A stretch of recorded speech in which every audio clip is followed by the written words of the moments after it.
ദൈവ തിരുനാമം മഹത്വപ്പെടുമാറാകട്ടെ.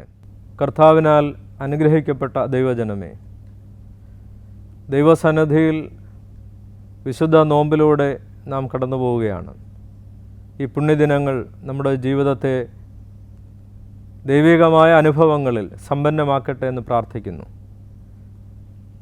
വിശുദ്ധ മത്തായിയുടെ സുവിശേഷം 27-ാം അധ്യായത്തിൽ നാം വായിക്കുന്ന ഒരു സന്ദർഭം, യേശുതമ്പുരാൻ തൻ്റെ ക്രൂശ് മരണത്തോട് അടുക്കുന്ന ഒരു സന്ദർഭമാണ്. കുരിശു ചുമന്ന് കാൽവറി മലയിലേക്ക് യേശുതമ്പുരാൻ നടന്നു നീങ്ങുന്ന സന്ദർഭം. ഏറെ പീഡനങ്ങളും തുപ്പലും നിന്ദയും ഏറ്റുവാങ്ങി യേശു തൻ്റെ ആ ക്രൂശ് മരണത്തിന് വേണ്ടി യാത്രയാകുന്ന സന്ദർഭം. ഇടയ്ക്കിടെ ക്രൂശിൻ്റെ ഭാരം താങ്ങുവാൻ കഴിയാതെ യേശു വീണുപോകുന്ന സാഹചര്യങ്ങൾ. ആ സന്ദർഭത്തിൽ യേശുവിനോട് ചേർന്ന് നടക്കുന്ന ധാരാളം ആളുകൾ ഉണ്ടാകാം. എന്നാൽ യേശുവിൻ്റെ ക്രൂശ് ചുമപ്പാൻ ഭാഗ്യം ലഭിച്ച ഒരു മനുഷ്യനെക്കുറിച്ച് അവിടെ വിവരിക്കുന്നുണ്ട്. കുറേനക്കാരനായ ശീമോൻ. പടയാളികൾ വയലിൽ പണി കഴിഞ്ഞ് തിരികെ വന്നിരുന്ന ഈ മനുഷ്യനെ കുരിശ് ചുമപ്പാൻ നിർബന്ധിക്കുകയാണ്. അവൻ്റെ തോളിൽ നിന്ന് മൺവെട്ടി പിടിച്ചു വാങ്ങി കുരിശിൻ്റെ അറ്റം അവൻ്റെ തോളിൽ വെച്ചു കൊടുക്കുകയാണ്.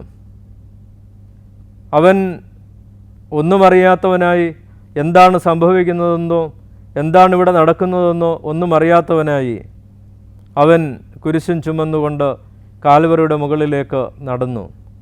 ചില സന്ദർഭങ്ങൾ അപ്രകാരമാണ്. നമ്മുടെ ജീവിതത്തിൽ സംഭവിക്കുന്ന പല കാര്യങ്ങളും നാം പ്രതീക്ഷിക്കുന്നത് പോലെ ആയിരിക്കണമെന്നില്ല. അപ്രതീക്ഷിതമായ സാഹചര്യങ്ങളിൽ പല കാര്യങ്ങളും നമ്മുടെ ജീവിതത്തിൽ സംഭവിച്ചു എന്ന് വരാം. ഈ മനുഷ്യൻ പ്രതീക്ഷിച്ചതല്ല ഇങ്ങനെ തൻ്റെ ജീവിതത്തിൽ സംഭവിക്കുമെന്ന്. കടന്നുപോയ ഒരു വഴിപോക്കൻ, അവൻ്റെ ജീവിതം അതോടുകൂടി മാറുകയാണ്. അവൻ ക്രിസ്തു ഉള്ളിടത്തോളം, ദൈവജനം ഉള്ളിടത്തോളം ഓർക്കപ്പെടുവാൻ തക്കവണ്ണം, പരാമർശിക്കപ്പെടുവാൻ തക്കവണ്ണം അവൻ്റെ ജീവിതത്തെ ക്രിസ്തു മാറ്റിമറിക്കുകയാണ്. പലപ്പോഴും നമ്മുടെ ജീവിതത്തിൽ ക്രിസ്തുവിനോട് ചേർന്ന് നടക്കുവാൻ നമുക്ക് കഴിയാറില്ല.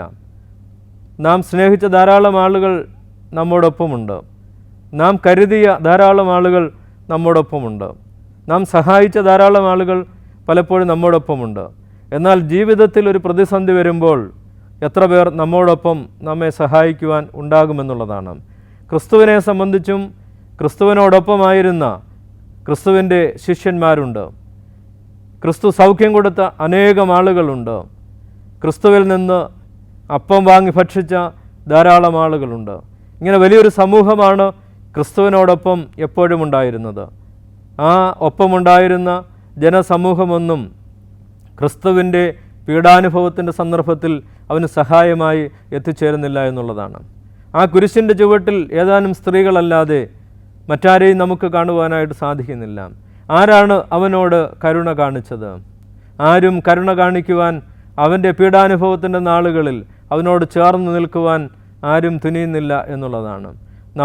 നാം സഹായിച്ചവരും നാം കരുതിയവരും നമ്മുടെ ജീവിതത്തിൽ നമ്മോടൊപ്പം എപ്പോഴും ഉണ്ടാകുമെന്ന് നാം ചിന്തിച്ചവരും ഒന്നും ഒപ്പമുണ്ടാകാത്ത സാഹചര്യങ്ങൾ ജീവിതത്തിൽ കടന്നു വരാം. നാം ഒറ്റപ്പെട്ടു പോകുന്ന സന്ദർഭങ്ങൾ നമ്മുടെ ജീവിതത്തിൽ കടന്നു വരാം. ഇവിടെ ക്രിസ്തുവിന് സഹായമായി തീരുന്നത് കുറേനക്കാരനായ ശീമോനാണ്. അവൻ്റെ ജീവിതത്തിൽ ഉണ്ടാകുന്നതായ വലിയ അനുഭവം ഒരുപക്ഷെ അവൻ ഒരിക്കലും ചിന്തിച്ചതിന്, അവൻ വിചാരിച്ചതിന്, അവൻ പ്രതീക്ഷിച്ചതിന് ഒക്കെ അപ്പുറമാണ്. ആ ഒരു ജീവിത സാഹചര്യത്തിലേക്ക് അവഗണിക്കപ്പെട്ട, പലപ്പോഴും യാതൊരു തരത്തിലും ആരും അറിയാത്ത മനുഷ്യരായി ഈ ലോകത്തിൽ നാം ജീവിക്കുമ്പോഴും എന്നെയും നിങ്ങളെയും കാണുന്ന ഒരു ദൈവമുണ്ട്. അവനോട് നാം ചേർന്ന് നിൽക്കുമ്പോൾ തീർച്ചയായിട്ടും നമ്മുടെ ജീവിതവും രൂപാന്തരത്തിനും മാറ്റത്തിനും ഉയർച്ചയ്ക്കും കാരണമായി തീരുമെന്നുള്ളതാണ്. ഈ ശീമോൻ്റെ ജീവിതം മാറി മറിഞ്ഞതുപോലെ, അവൻ്റെ ജീവിതത്തിൽ മാറ്റമുണ്ടായതുപോലെ നമുക്കും ക്രിസ്തുവിനോട് ചേർന്ന് നിൽക്കാം. അവൻ്റെ കഷ്ടാനുഭവങ്ങളിൽ ഈ നോമ്പിൽ പങ്കാളികളാകാം. ആ വിശുദ്ധ ജീവിതത്തിന് ഉടമകളായി തീർന്ന് നല്ല ജീവിതം നയിക്കുവാൻ ദൈവം സഹായിക്കട്ടെ. ദൈവം എല്ലാവരെയും അനുഗ്രഹിക്കട്ടെ.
ബൈബിളിന് 365 പ്രാവശ്യം ഇങ്ങനെ പറയുന്നിടന്നാണ് പറയുന്നത്,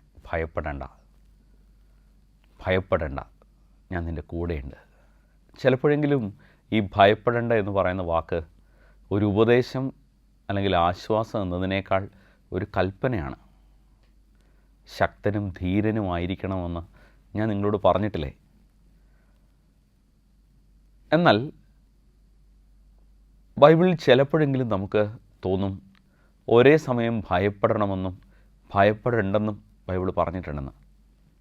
ഉദാഹരണത്തിന് ഫിലിപ്പിയരുടെ ലേഖനം 2-ാം അധ്യായം 12-ാം വാക്യം, എൻ്റെ പ്രിയപ്പെട്ടവരെ, നിങ്ങളെപ്പോഴും അനുസരണയോടെ വർത്തിച്ചിട്ടുള്ളതുപോലെ എൻ്റെ സാന്നിധ്യത്തിൽ മാത്രമല്ല, ഞാൻ അകന്നിരിക്കുന്ന ഈ സമയത്തും പൂർവാധികം ഭയത്തോടും വിറയലോടും കൂടെ നിങ്ങളുടെ സ്വന്തം രക്ഷയ്ക്ക് വേണ്ടി അധ്വാനിക്കുവിൻ. എന്നാൽ നേരെ എതിരായിട്ട് 1 യോഹന്നാൻ 4:18 പറയുന്നുണ്ട്, സ്നേഹത്തിൽ ഭയത്തിന് ഇടമില്ല. പൂർണ്ണമായ സ്നേഹം ഭയത്തെ ബഹിഷ്കരിക്കുന്നു. കാരണം ഭയം ശിക്ഷയെക്കുറിച്ചാണ്. ഭയപ്പെടുന്നവൻ സ്നേഹത്തിൽ പൂർണ്ണനായിട്ടില്ല. ഇതെങ്ങനെയാണ് മാച്ച് ചെയ്യുന്നതെന്ന് നമുക്ക് തോന്നും.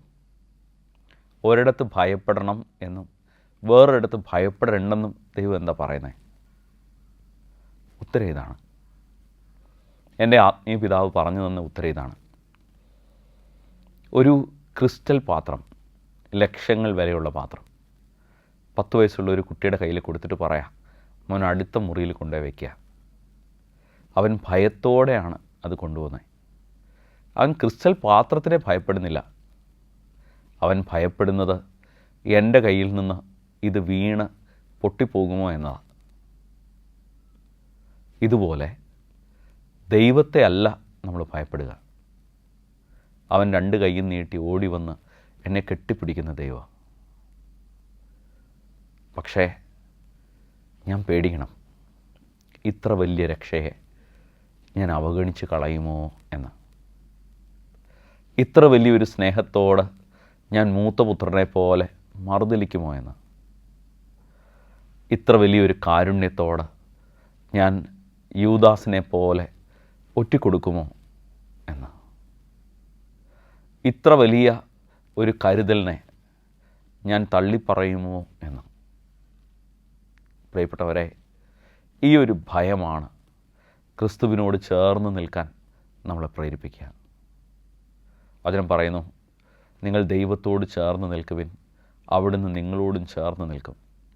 നിങ്ങൾ ദൈവത്തോട് ചേർന്ന് നിൽക്കുവിൻ, സാത്താൻ നിങ്ങളെ വിട്ട് ഓടിപ്പോയിക്കൊള്ളും. അവനോട് ചേർന്ന് നിൽക്കുമ്പോൾ ഭയം മാറുന്നു എന്ന് മാത്രമല്ല, നമ്മൾ ഭയപ്പെടുത്തുന്ന എല്ലാറ്റിൽ നിന്നും വിടുതൽ പ്രാപിക്കുക. എനിക്ക് ഒത്തിരി ഇഷ്ടപ്പെട്ട ഒരു അനക്ഡോട്ടുണ്ട്. ഒരു വലിയ പെരുന്നാളിന് ഒരു 3 വയസ്സുകാരൻ അപ്പനോട് പറയാം, അപ്പാ എൻ്റെ കൈ ചെറിയ കയ്യാണ്, അപ്പൻ്റെ കൈ വലിയ കൈയാണ്. ഞാൻ അപ്പൻ്റെ കയ്യെ പിടിച്ചാൽ എനിക്ക് ചിലപ്പോൾ പിടിവിട്ടു പോകും. അതുകൊണ്ട് അപ്പൻ എൻ്റെ കയ്യെ പിടിക്കണം. സ്വർഗത്തിലെ അപ്പനോട് എന്നെ ചേർത്ത് പിടിക്കാൻ ഞാൻ ആവശ്യപ്പെടുമ്പോഴാണ് എൻ്റെ ഭയങ്ങൾ എന്നെ വിട്ടു പോകുന്നത്. ഈ ഒരു വലിയ സ്നേഹത്തിലേക്ക് ഞാൻ എന്നെ തന്നെ തുറന്നു കൊടുക്കുമ്പോഴാണ് ഭയത്തിന് പകരം സ്നേഹം എന്നെ ഭരിക്കാൻ തുടങ്ങുന്നത്. ഒരു ദൈവത്തിൻ്റെ ശിക്ഷയിൽ നിന്ന് ഭയപ്പെട്ട് ചെയ്തു കൂട്ടുന്ന കുറേ കാര്യങ്ങളായി നമ്മുടെ നോമ്പുകളോ ഉപവാസങ്ങളോ മാറാതിരിക്കട്ടെ. അതിന് പകരം എൻ്റെയും ലോകം മുഴുവൻ്റെയും പാപപരിഹാരത്തിനായി, രക്ഷയ്ക്കായി കുരിശിൽ മരിച്ച ക്രിസ്തുവിൻ്റെ ബലിയോട് ചേർത്ത് വയ്ക്കുന്ന കൊച്ചു കൊച്ചു സഹനങ്ങളുടെ സമർപ്പണങ്ങളായി അത് രൂപാന്തരപ്പെടട്ടെ. പ്രിയപ്പെട്ടവരെ, ശിക്ഷിക്കാൻ നോക്കിയിരിക്കുന്ന ഒരു ദൈവമല്ല, പകരം മനസ്സലിഞ്ഞോടി വന്ന് നിന്നെ കെട്ടിപ്പിടിച്ച് ചുംബിക്കാൻ കാത്തിരിക്കുന്ന ഒരപ്പൻ്റെ നെഞ്ചാണ് സ്വർഗം നിനക്ക് മുമ്പിൽ വച്ചിരിക്കുന്നത്. അവൻ നിന്നെ സ്നേഹിക്കുന്നു. ഈ ഭൂമിയിൽ നീ മാത്രമേ ഉണ്ടായിരുന്നെങ്കിലും അവൻ നിനക്ക് വേണ്ടി കുരിശിൽ മരിക്കുമായിരുന്നു. അത്രയധികം അവൻ നിന്നെ സ്നേഹിക്കുന്നുണ്ട്. ആ ഒരു സ്നേഹത്തോട് ചേർത്ത് വെച്ചുകൊണ്ട് എല്ലാ മനുഷ്യർക്കും വേണ്ടി പ്രാർത്ഥിച്ചു തുടങ്ങുമ്പോഴാണ് ഭയമല്ലാത്ത സ്നേഹത്തിൻ്റെ പുതിയൊരു കൾച്ചർ നമ്മളിലൂടെ ആരംഭിക്കുന്നത്. സ്വർഗം അതിനിടയാക്കട്ടെ. God bless you.